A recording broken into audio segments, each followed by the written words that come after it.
difficult today, so apologies for that. So first of all, thank you for taking the time out to come to this really important presentation. My name is Lee Radford and I'm the Chief People Officer at the ICB.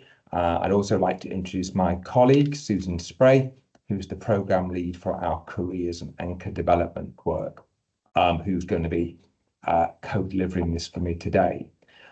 Because I'm presenting, I can't see any chats or comments that may appear in the chat box, so please do feel free to put them in as we go through, and then if it's okay with everyone, we've allowed some time at the end for questions and answers, and because I'll be sharing the presentation for Susan, if we could just take those at the end and go through with them, that will be really much appreciated. So thank you very much for that.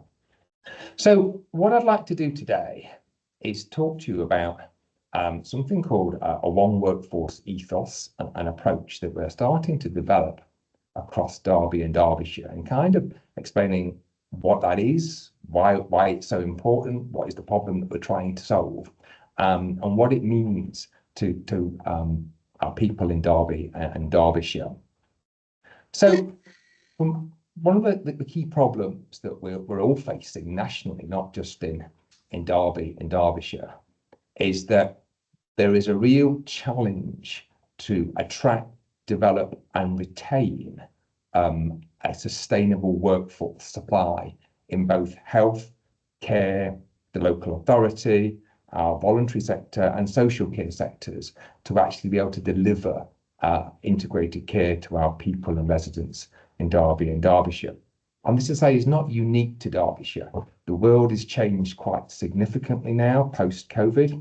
And really what we're also trying to do is not only recruit and retain people, but a really key part of developing that one workforce approach is how we create a consistent and inclusive and compassionate culture in organisations, because that is actually a fundamental key component of attracting and retaining people. When people look for roles these days, one of the key things that particularly young people tell us from the research is, what's the culture like of an organisation? Can I bring my whole self to work? Am I going to be supported? Am I going to be engaged with?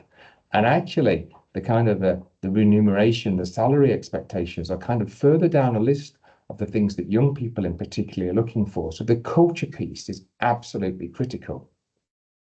So why are we doing this? Well, in Derbyshire, we do have quite high levels of vacancies in our system workforce. And when I say system, I'm referring to all of our sectors in health, care, the voluntary sector, local authorities, in terms of understanding what that workforce is. And it's a very variable cultural experience. Some people have positive experiences, some people less so, and it can be really variable. But if you've got a variable culture, then actually often that means people don't tend to stay. You want to work in an environment where you say you feel supported, you can bring your whole self to work, and actually it's a really good place to work. And for me, I've been in the NHS now for this is my 16th year in a few months actually. I have seen really great examples of this in organisations that I've worked in, and I'm really proud of some of the work that I've led in developing that inclusive and compassionate culture. But actually, there is always work to do in this space. There was the world change and experiences develop. People having that inclusive and compassionate culture is absolutely critical. But we're also seeing post-COVID a complete difference in the lifestyle that people are now choosing from a work point of view. Again, a lot of the evidence is suggesting to us that people like working at home, people like hybrid working, people like to have the opportunities of varied roles and responsibilities to create that engagement. And again, that culture is really important. So actually, sometimes roles, particularly in health and social care, have perhaps been slightly less attractive than previously because of the world has changed post-COVID. And also, in addition to that, we are facing a cost of living crisis, which I'm sure you see on the news quite a lot. A lot of us are experiencing that. And actually, from a health and care point of view in particular, there are lots and lots of other alternatives now that actually are creating better paid opportunities, particularly in the retail and kind of supermarket type sectors. There's been a lot of press coverage, I think, in the last few months where some of the supermarkets are kind of engaging, for example, in a bit of a price war in terms of how much they pay for some of their frontline staff. And again, that the level of work-life balance that you can have, perhaps working in an alternative role to perhaps health and care, is different. It's more appealing. People want different things. So we've got a lot of different competing factors in the world that we're currently operating in. And this ultimately all impacts in actually trying to attract, develop and retain that sustainable workforce. And that's why this work is so important for us in actually making Derby and Derbyshire a great place to work. And our vision for achieving that and the purpose is not having everybody employed as one workforce, but actually anybody that's working in the sector feels part of that one workforce and actually really understanding the opportunities to work within Derby and Derbyshire, to actually feel that they are being developed and that inclusive and compassionate culture is supporting them to be their best selves and to bring their best selves to work to actually deliver great services for our local population in terms of some of the priorities we're looking at in health and care. So it's really important that we get this right, because actually to maintain that sustainable workforce talent supply to deliver the services is absolutely critical for us. And that's why we're starting on this journey. And I'll talk a little bit more later on about, so what does that journey look like? What is it that we're going to be doing to try and address the kind of problems and challenges that we're facing?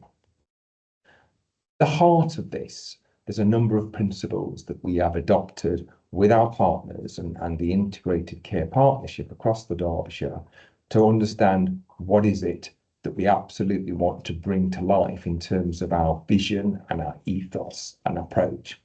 And for me, my background is the NHS. I spent 25 years in further education before joining the NHS. When I left school, I left school with no qualifications. Some of you may remember back in the 80s, something called a youth training scheme. It was like an apprenticeship back in the day. And that was me. I started that. I earned £27 a week, and I've kind of developed and worked my way through further education and joined the health service in 2008, but mainly working in kind of acute-based hospitals in Nottinghamshire and in London, and came into the ICB in Lancashire and South Cumbria before joining Derbyshire.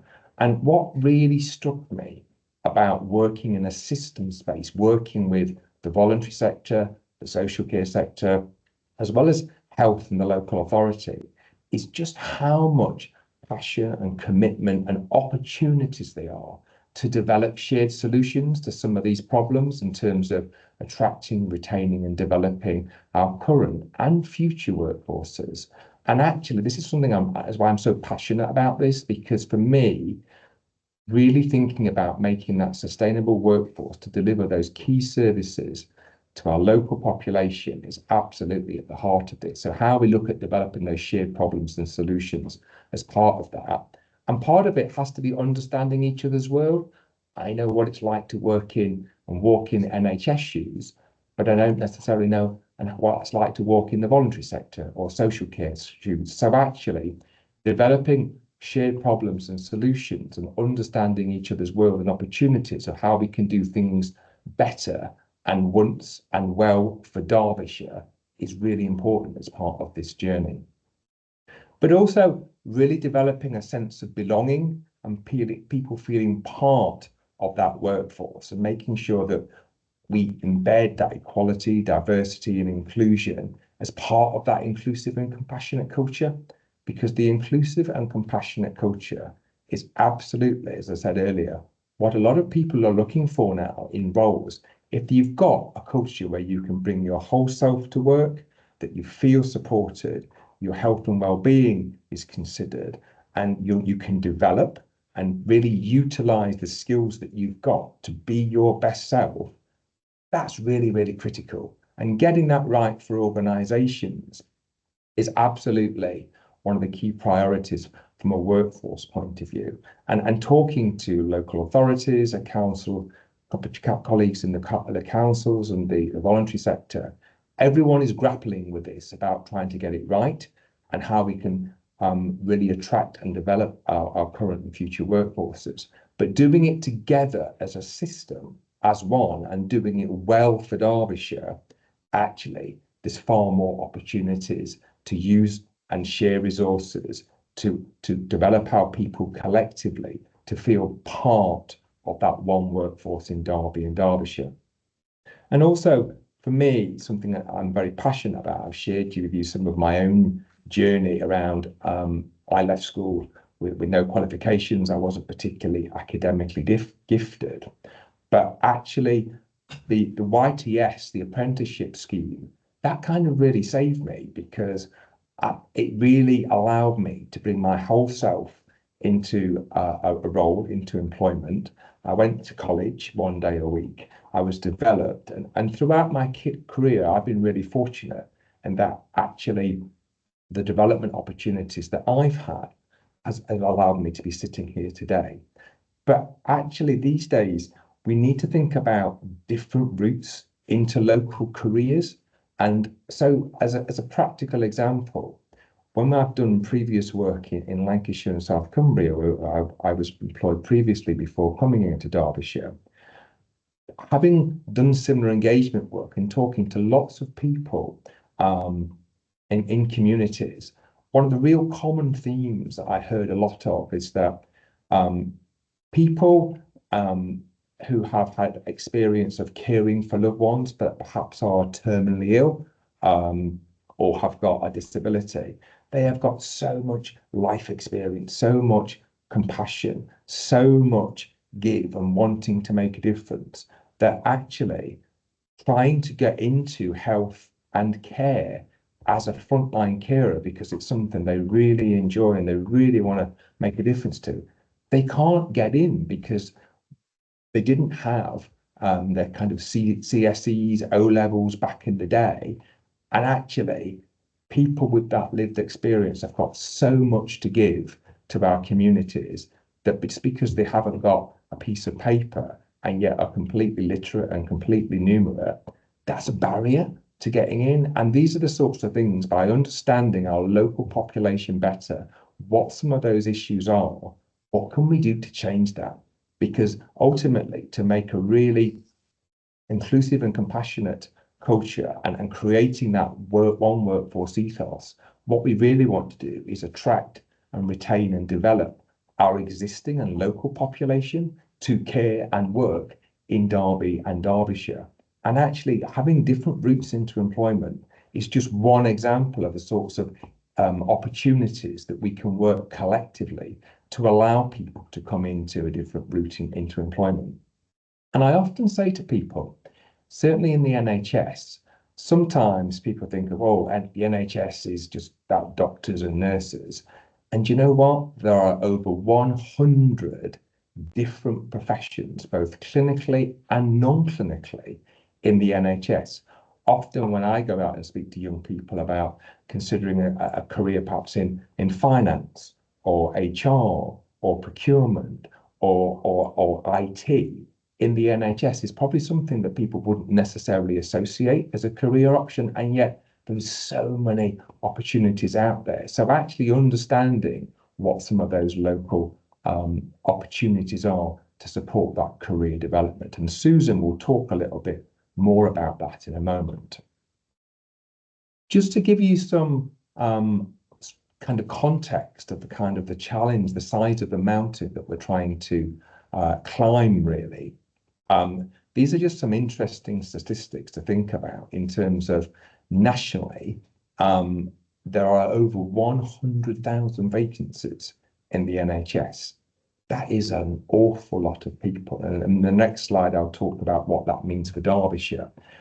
But actually, if you think about there's 100,000 people, and also in the NHS in particular, and like a lot of organisations, we have an ageing workforce.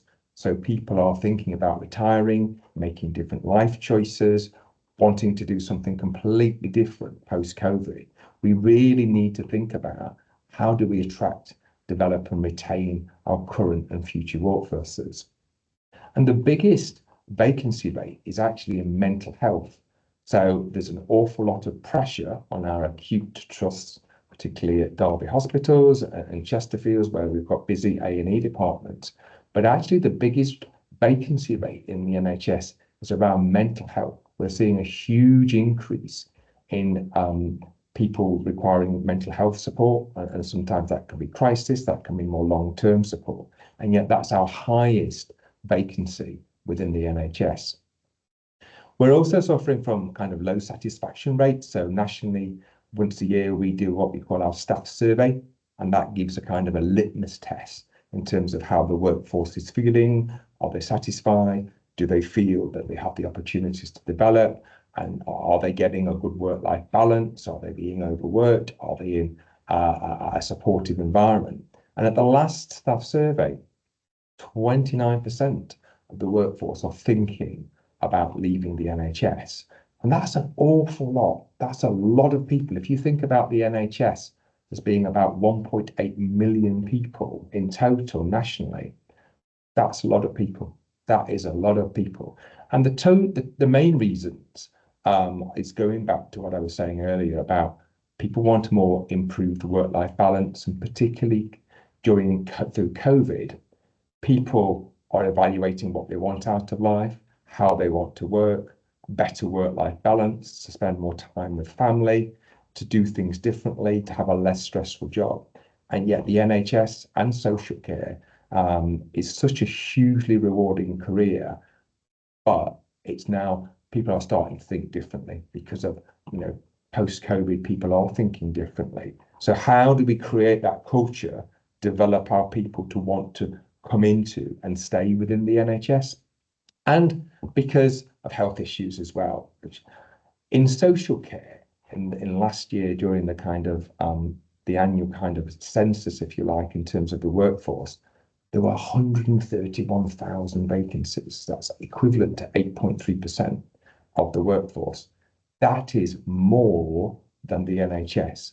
And I'm sure you'll have seen on the news over the kind of past 12 months, generally people are living longer. We are trying to allow people to be cared for at home more, to maintain their home environment rather than going to hospital. We're trying to prevent illness more by supporting and delivering care within our community.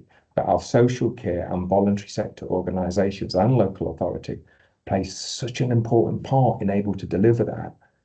But we've got 131,000 vacancies. That is a lot.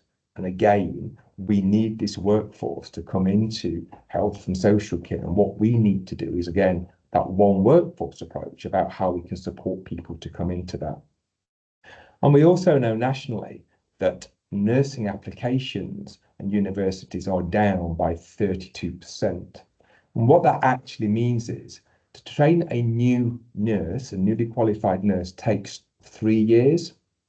And so in 3 years' time, we've got a really big train coming down the hill, because actually we're going to have 32% less of our future workforce to come into work in health and social care. So that all impacts on the ability of the NHS, our social care colleagues, to deliver a high quality care to our local residents. So again, all of the factors that I've talked about are absolutely critical in ensuring that we've got that sustainable workforce and talent pipeline. And the last factor, which I think is really interesting and something that's been developing, I think, over a number of years, talking to a lot of our local colleges and universities in Derby and Derbyshire, there is a significant increase in young people declaring mental health conditions. So things like autism, ADHD, and actually those young people are our future workforce. So this goes back to the culture issue. if we do not have the right inclusive and compassionate culture to care for and support our develop our young people and our future workforce, then people will choose not to come and join health and care and other organisations because that culture piece is not there. And that's why that is absolutely critical, but also making sure we educate our organisation to understand neurodiverse conditions is absolutely critical. And the last slide from me just brings a bit of a Derbyshire context to life for you. So at this moment in time, in all of our NHS organisations, actually we're doing quite well in Derbyshire. We have about 138 vacant posts, and this ranges from nurses, doctors, radiographers, healthcare support workers, and non-clinical staff as well. We have about an average sickness rate of about 6%, so slightly above the overall Midlands rate, but some of that does fluctuate with kind of flu seasons and COVID outbreaks. And we have about a 9.2% turnover in terms of people leaving the organisations, which again is about average nationally. But if you look at the other side of the coin, our social care workforce, we nearly have 3,000 vacancies. And if you look at some of the turnover rates in social care in particular, so nearly 20%. That is a huge amount of turnover. So back to the points I was relating to you earlier about absolutely we need to create an inclusive and compassionate culture. We need to be attracting the opportunities to work in social care in the NHS, how these organisations can develop people, the rewards, the opportunities to develop in your career. I don't think we do enough to actually promote some of the benefits of working in these great organisations. And also from a voluntary sector point of view, again, the voluntary sector has seen very significant challenges. Some of that is relating to reductions in funding. Some of that is relations to, again, people wanting different lifestyles. And yet the voluntary sector is absolutely fundamental and critical to creating community and place-based models of care to support our local population.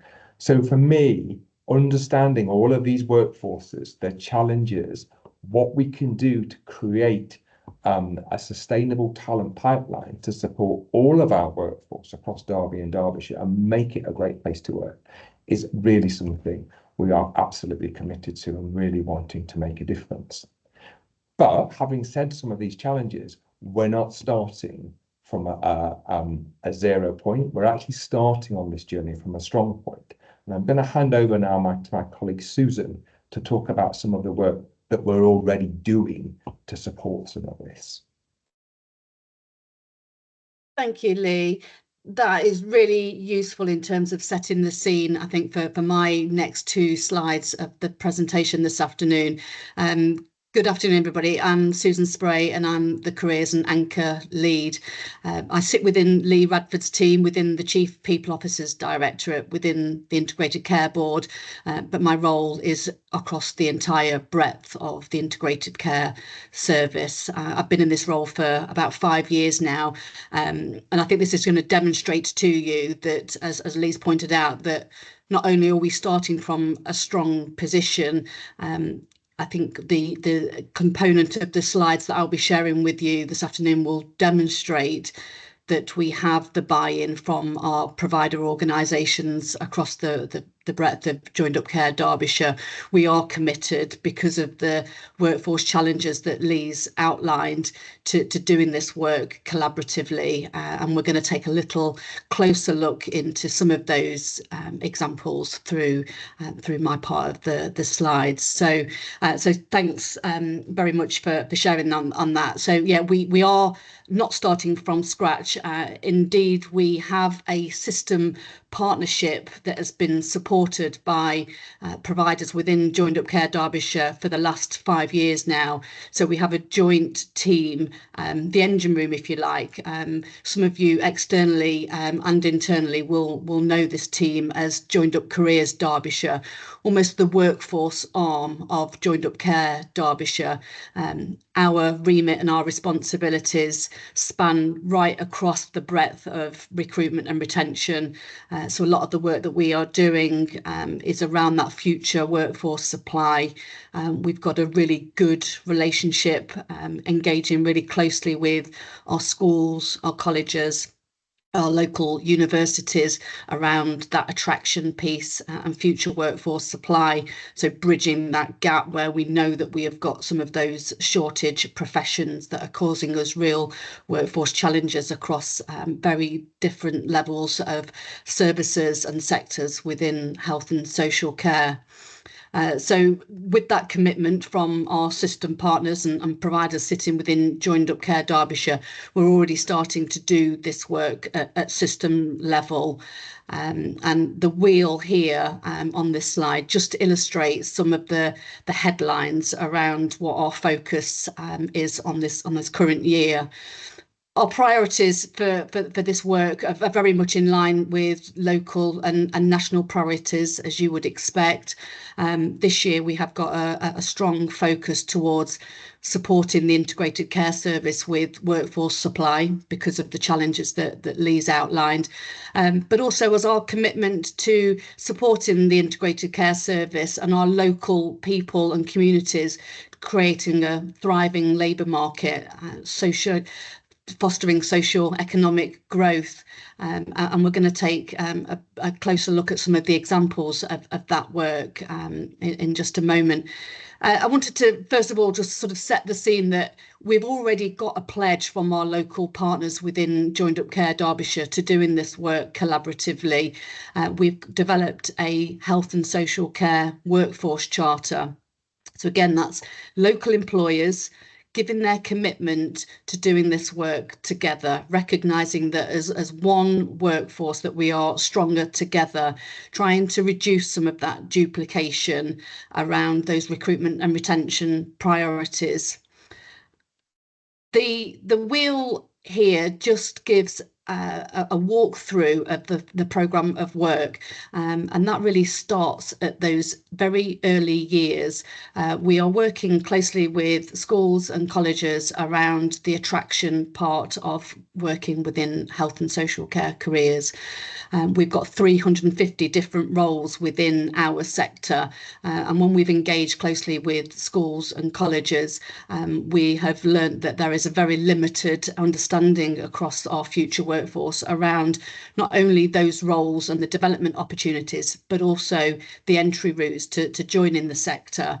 So there's been a huge component of work that has been taking place over recent years with our local schools and colleges and ultimately our future workforce to raise the profile of those shortage professions and to work with individuals to find out exactly what it is that they are looking for in terms of their future workforce and their careers. So that started from some very early years engagement. There's lots of research out there that demonstrates that the earlier that you can start having these conversations with primary schools, secondary schools around the career. So that's been quite adorable, actually. We've piloted some work within primary schools that has involved some teddy bear clinics, and that's something that we're trying to look to explore with curriculum leaders, to that we're really embedding health and social care careers into that curriculum. Through a range of different programmes, we are harnessing our role as anchor institutions. So what I mean by that is that we're supporting each of our provider organisations with widening participation strategies, looking at how we can increase good quality work for our local population. So some of the examples that I want to tease out there and just shine a spotlight on are illustrated within the narrative on that slide. But we have a central team that is offering a roving approach across all of the job centres within Derby and Derbyshire, where we're engaging with job seekers and also those that are further away from the labour market. So working with diverse communities, working with individuals that are looking for entry routes into the sector, but require some support in terms of their functional skills, their confidence building. So these are programmes of work that have been hugely successful in terms of seeing those individuals access that employability support. We then, as a collective group of employers, are guaranteeing those individuals job interviews. That has resulted in some really, really successful employment and education outcomes for the individuals and local communities of Derby and Derbyshire.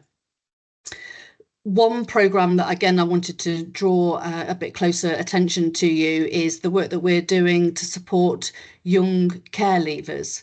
So our most vulnerable group of society, individuals that have been in care, and that the programme that we have developed, we are hugely pleased that we were the first organisation or system in the country to sign up to a collective approach to supporting this young vulnerable group that have huge skills and experience around of the care setting, that bring to our organisation values that will be hugely recognised and welcome. So we have been working closely with the young individuals from the care sector to support them. We are again offering those individuals employability support, confidence building. We are again guaranteeing job interviews. We are now learning from other systems throughout the country where they've had some really, really good outcomes in terms of securing those individuals with permanent paid roles. And we're now exploring where we can offer those young people work experience so that they can almost try out different roles within the sector. And we're specifically aligning those work experience opportunities in areas where we know that we've got high vacancies to secure the likelihood of them securing paid employment at the end of that work experience programme. We will be sharing our contact details. So if anybody on the call that is wanting to explore that a little bit further or find out how that can benefit their organisations or contacts that they've got, then we would be really, really pleased to hear from you. In terms of resourcing, so Lee's outlined, the workforce challenges that we've got right across the breadth of careers, huge vacancies, that we have been really successful in delivering a number of different system-wide recruitment campaigns. So again, there is a platform that we can share the details for that, and then you'll start to get a feel for the work that we are doing collaboratively to support our future workforce. In terms of new ways of working, we are offering our workforce a number of different transformation programmes, supporting individuals to move and progress throughout their career, very much focused on the retention of those individuals. We also recognise that our world is forever changing. We need to adopt and keep with the programme of the long-term workforce plan. And with that in mind, we have been exploring a variety of different new ways of working, developing new roles, scaling up as apprenticeships, as we've mentioned in the chat there. The mandate on us to look to bridge that gap where we know that we have got shortages in those professional roles by increasing apprenticeships is ultimately our focus for this year. Thank you, Lee. If you can move on to the next slide. Thank you. Has that come up, Susan, in terms of what we need to do next? No, I think we're still on the previous slide. Oh, it's moved on mine. I beg your pardon. Let me go back and go forwards again. Has that come up now? No, another couple, I think. Susan, it might not have done for you, but it is on there for me. Oh, has it? So okay, apologies. Okay, thank you.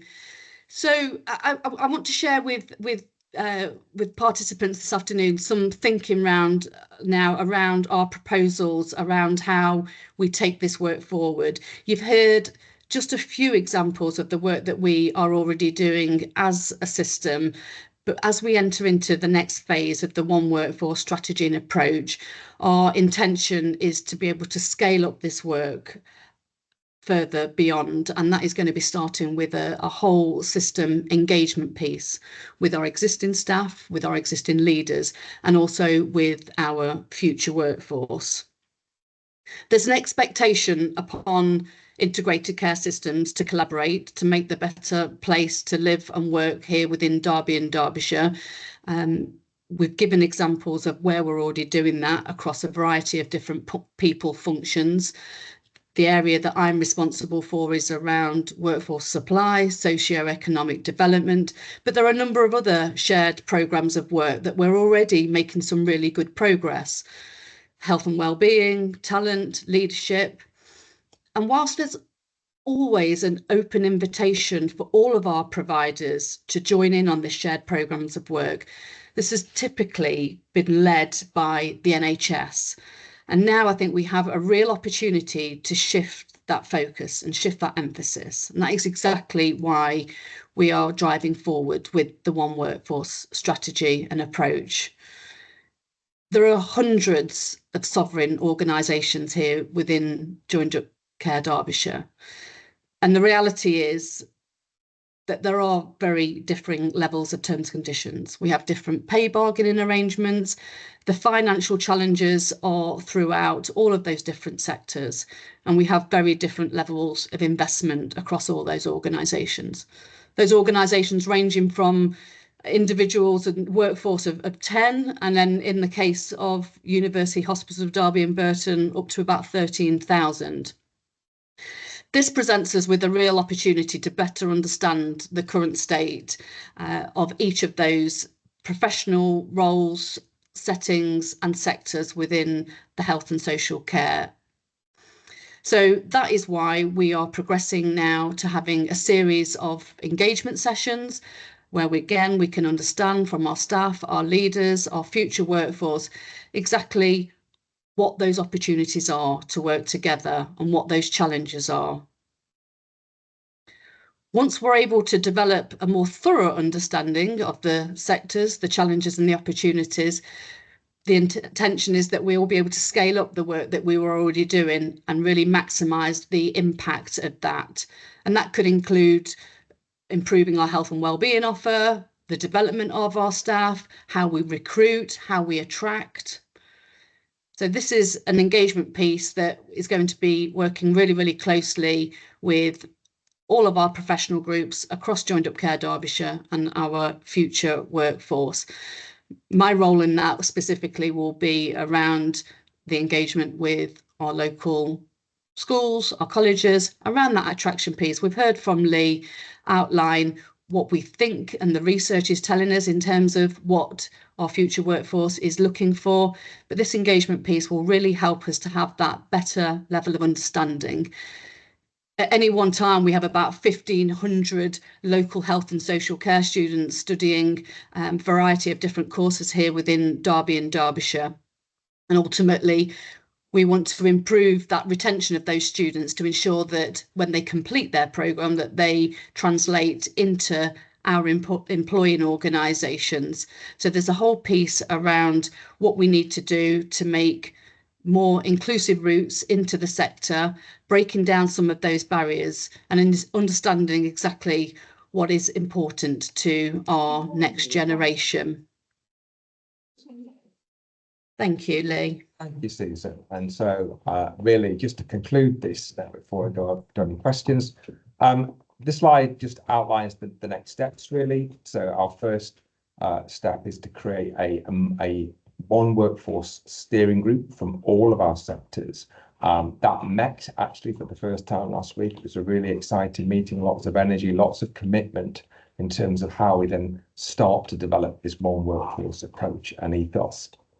As Susan said, that the next time phases really are from now until the end of June. We're going to be engaging with all of our partner organisations in the voluntary sector, our social care sector, and local authority, as well as NHS organisations, to understand the current system workforce state and what the culture looks like, where perhaps we might have social mobility cold spots, and kind of also learning from areas of best practice and actually how we can share those and what those challenges and risks are. We'll be analysing the results of that between July and August, and then starting to play back the findings to our system partners in terms of what the themes are, what the potential opportunities, and to test some of those recommendations about what we want to do in Derby and Derbyshire about creating that one workforce approach. And then finally, we'll be developing a very clear roadmap through a strategy, which will be approved by our ICB and Integrated Care Partnership Board earlier in next year. And actually, this is something that we want to keep talking about and developing. It's not just going to be, oh, we've done a strategy and it's going to sit on the shelf. This needs to be real, this needs to develop, and there's an absolute commitment from all of our partners to make this live and really make Derby and Derbyshire a really great place to work. So I'd just like to say on behalf of Susan and myself, thank you very much indeed for listening. I hope you found that informative. I will pause there and stop sharing, and I'm happy to take any questions that you want to ask, and if there's any put in the chat, we'll respond to those as well. So I'll just stop sharing for a moment. Okay, in terms of questions, I'll just tell you there was one in the chat, which I'll read out for people, which Susan has kindly answered. It was from Adrian. He just said, how much use of apprenticeships are there across the health and social care system outside of the traditional clinical routes? And Susan said that we offer apprenticeships across the breadth of careers, both at entry level and also for existing staff to develop. We are working across the system to explore opportunities to scale these entry level routes. So we've got work going on basically to sort all that. I was particularly interested in the earlier part where we're creating a culture where people can bring their whole self to work, which I thought was great to see. Some people might be put off at not being able to do so. So are there any other questions from anybody? Do we have any hands up, or if you'd like to put anything in the chat? We have Hart Core. Hart, would you like to come in? Thank you, Mr. Mark Stewart.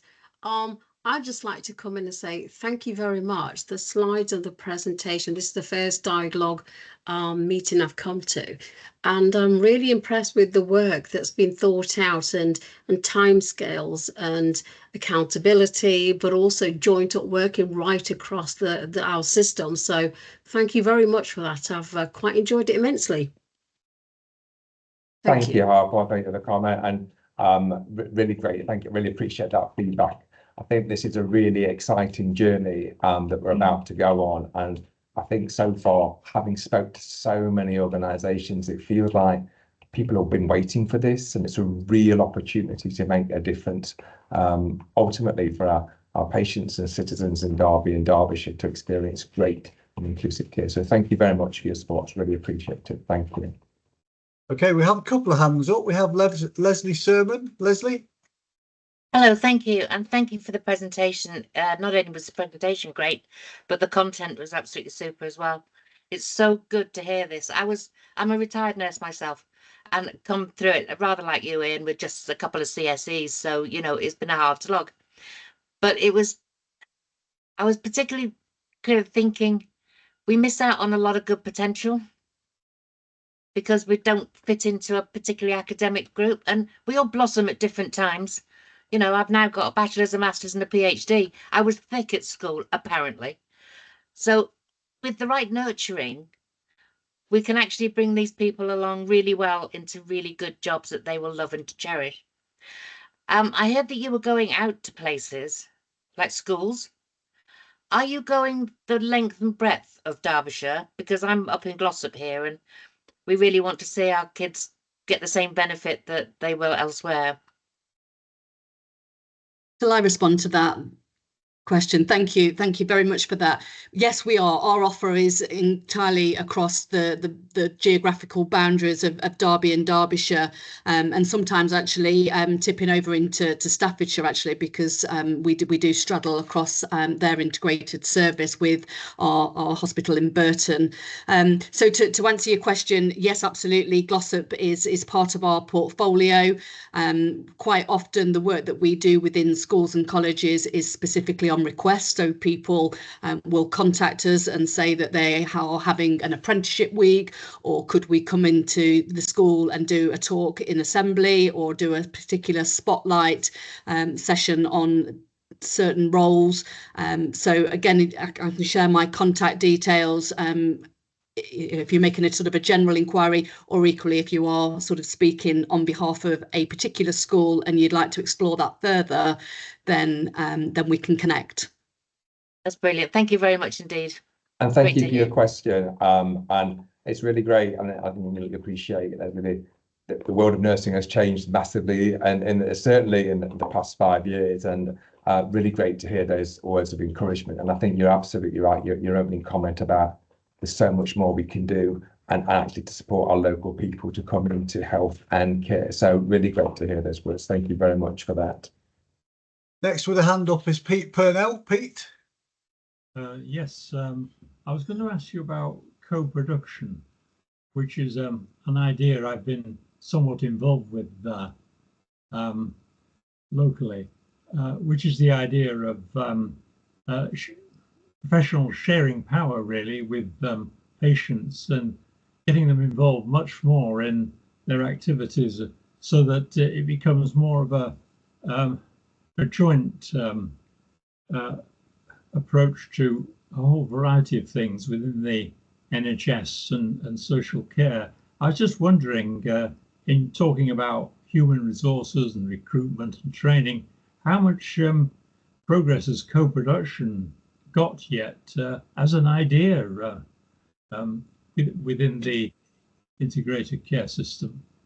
Thank you for your question, and really welcome that. And my background is from an acute hospital, and I think one of the things I've always experienced in my career in the NHS is that when we are designing new services and new models of care, the co-production with patients and service users and user groups to create that is absolutely critical. And I think what you will find in Derby and Derbyshire, the next kind of involvement of our NHS and social care services is how we develop more services at what we call a place-based level, so in local communities.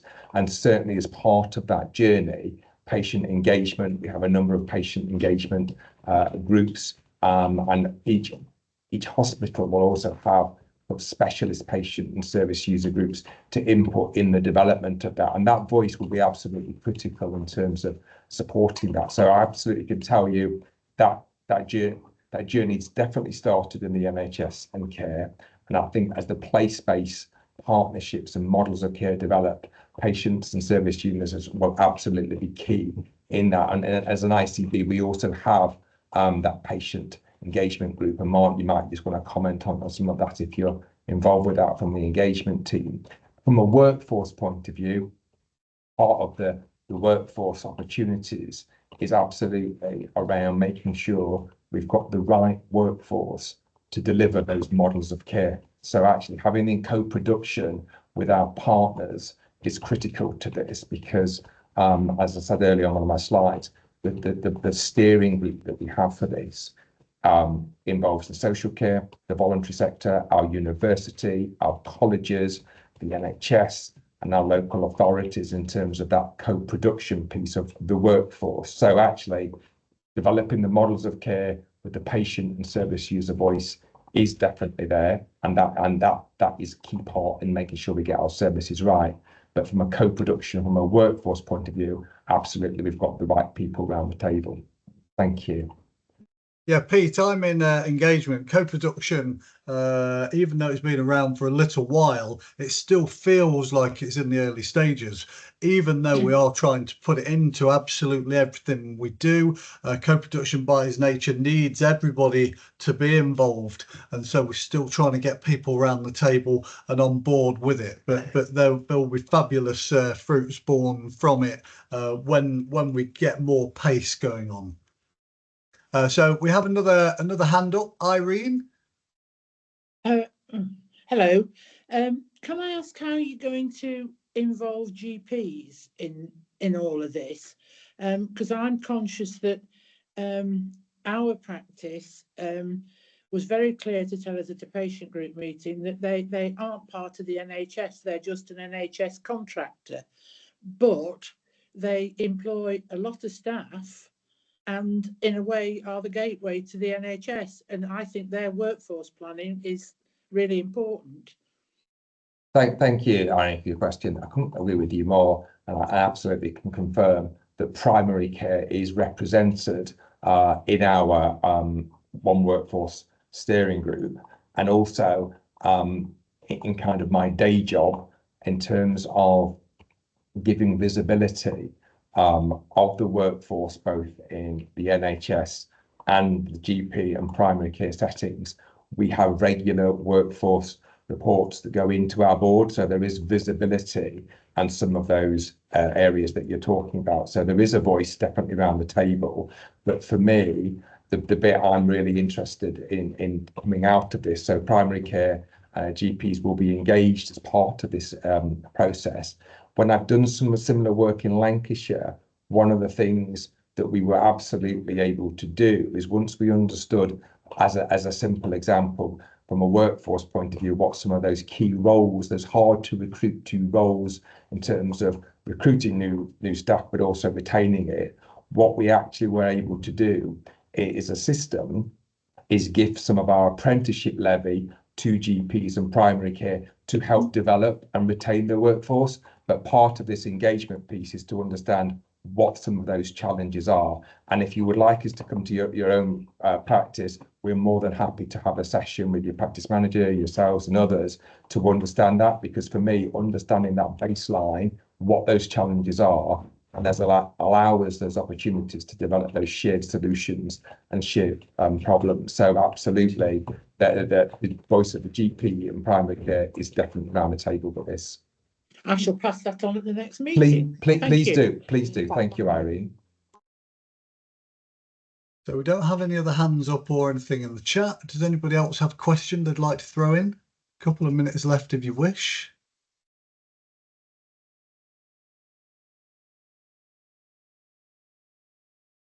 Okay, it looks like we're going to be going once, going twice, and gone.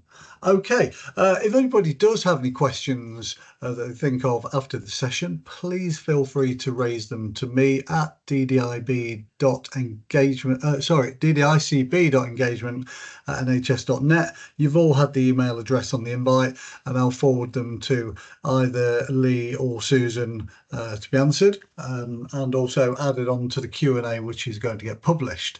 So as we're bringing it to a halt, I'd like to say thank you very much to our presenters, Lee and Susan. Excellent session. There was lots of great stuff to hear, especially how we're moving forward and sorting out that workforce subject. I'd also like to thank the BSL interpreters, Helen and Emma, again, for your service, but mostly I'd like to thank everybody who's turned up for today's session. These sessions are laid on for you, so get the word out. Let's get more people in for future sessions, and also any ideas for future sessions, please put by me again.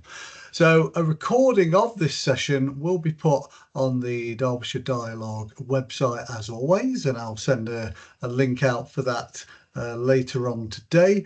And please look forward to the next Derbyshire Dialogue, which is going to be on the 16th of April, and that is on the subject of community pharmacy services. Again, that will be on the email after this session. So thank you very much, everybody, for coming in today. Bye-bye.